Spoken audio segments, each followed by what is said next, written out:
Bismillahirrahmanirrahim. Assalamualaikum warahmatullahi wabarakatuh. Cikgu Ajar Nursia binti Haji Hassan dari Sekolah Ugama Beribi Gadung Petang. Jadi hari ini cikgu akan menyambung pelajaran solah Ketani iaitu apa nah?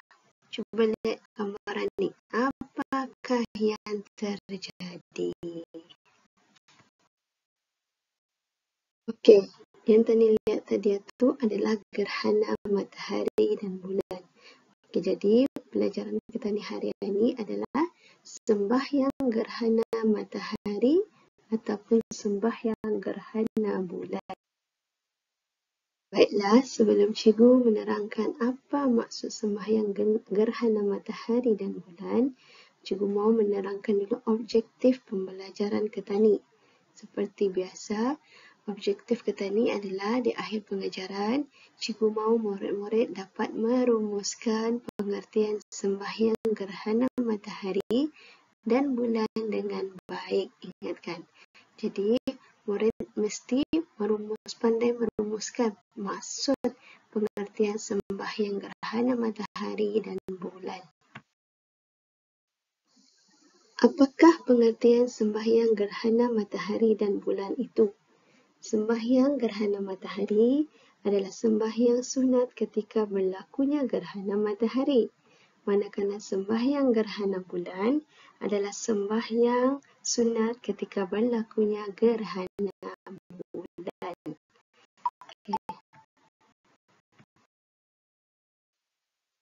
Okey, baiklah. Berapa rakaat sembahyang gerhana matahari dan bulan ini?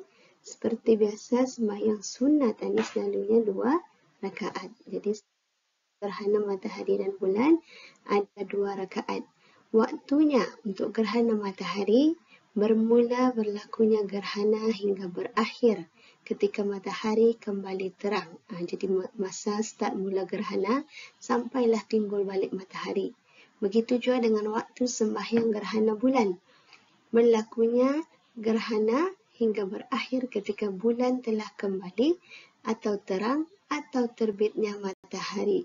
Jadi start gerhana itu sampai timbullah balik bulan ataupun terbitnya matahari, masa itu tadi sembahyang gerhana matahari dan bulan. Okey, macam mana cara-cara sembahyang gerhana matahari dan bulan ini? Yang pertama, sekurang-kurangnya 2 rakaat seperti sembahyang sunat zuhur. Itu sekurang-kurangnya. Yang sederhananya 2 kali rokok dan 2 qiyam pada tiap-tiap rakaat dengan tidak dipanjangkan bacaan pada keduanya. Itu cara sederhana. Dan yang ketiga yang afdal, 2 rokok dan 2 qiyam pada tiap-tiap rakaat dengan dipanjangkan bacaan pada keduanya. Beza yang kedua, sembahyang afdal itu tidak dipanjangkan bacaan dan dipanjangkan bacaan. Okey, macam sembahyang sunat yang lain, sembahyang sunat gerhana matahari dan bulan pun ada niatnya. Kalau gerhana matahari, imam bacaannya usalli sunnata kusufi syamsi rak'ataini imaman lillahi ta'ala. Sahaja aku sembahyang sunat gerhana matahari 2 rakaat menjadi imam kerana Allah Ta'ala. Manakala makmum usalli sunnata kusufi syamsi rak'ataini ma'muman lillahi ta'ala. Sahaja aku sembahyang sunat gerhana matahari 2 rakaat mengikut imam kerana Allah Ta'ala.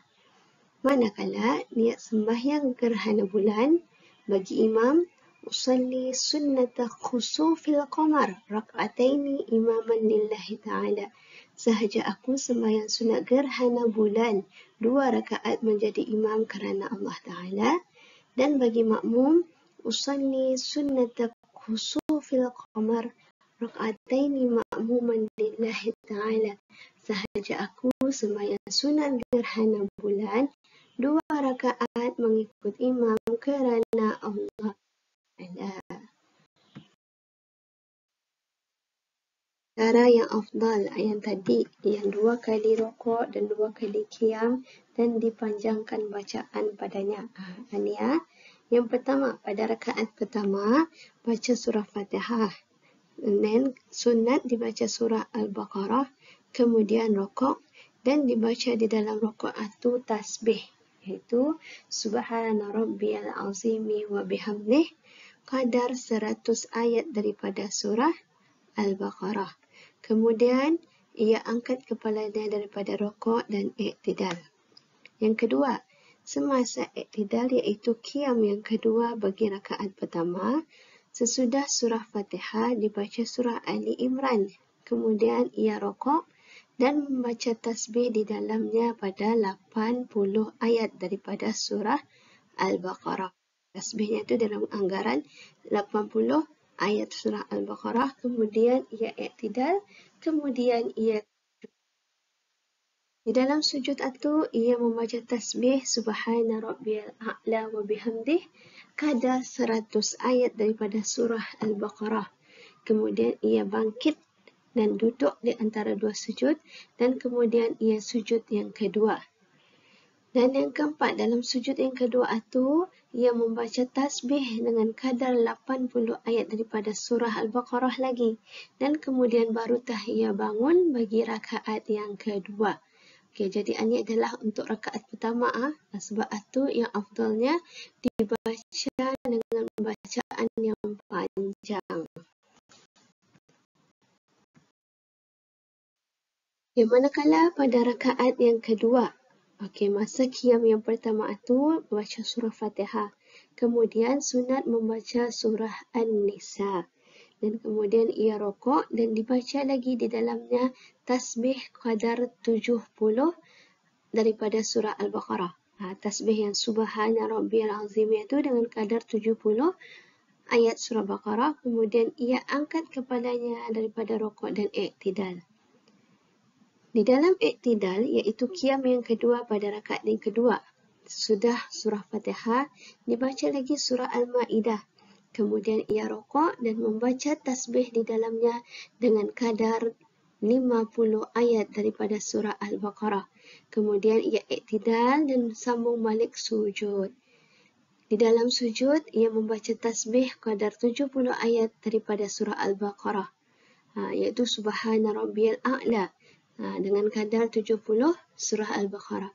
Kemudian ia bangkit duduk di antara dua sujud dan kemudian ia sujud yang kedua. Di dalam sujud itu ia membaca tasbih dengan kadar 50 ayat daripada surah Al-Baqarah. Kemudian ia tahiyat dan memberi salam. Sebab itu ini adalah cara-cara yang afdal. Afdal dibaca dengan bacaan yang panjang. Apakah perkara sunat yang dilakukan ketika sembahyang gerhana matahari dan bulan? Yang pertama, sunat menyaringkan bacaan dalam sembahyang sunat gerhana bulan. Yang kedua, sunat memperlahankan bacaan dalam sembahyang sunat gerhana matahari. Dan yang ketiga, sunat 2 khutbah selepas sembahyang gerhana. Khutbahnya itu mengandungi seruan supaya bertaubat, bersedekah dan berbuat kebajikan. Baiklah. Selesai sudah pembelajaran kita ni mengenai gerhana matahari dan bulan. Sebelum itu, cikgu mahu kamu menjawab aktiviti ini. Rumuskan apa pengertian sembahyang gerhana matahari dan bulan secara ringkas menurut kefahaman murid-murid. Kalau kamu dapat merumuskan pengertiannya, maka tercapailah sudah objektif kita ni pada hari ini, iaitu merumuskan apa maksud sembahyang gerhana matahari dan bulan dengan baik. Itu saja untuk hari ini. Assalamualaikum warahmatullahi wabarakatuh.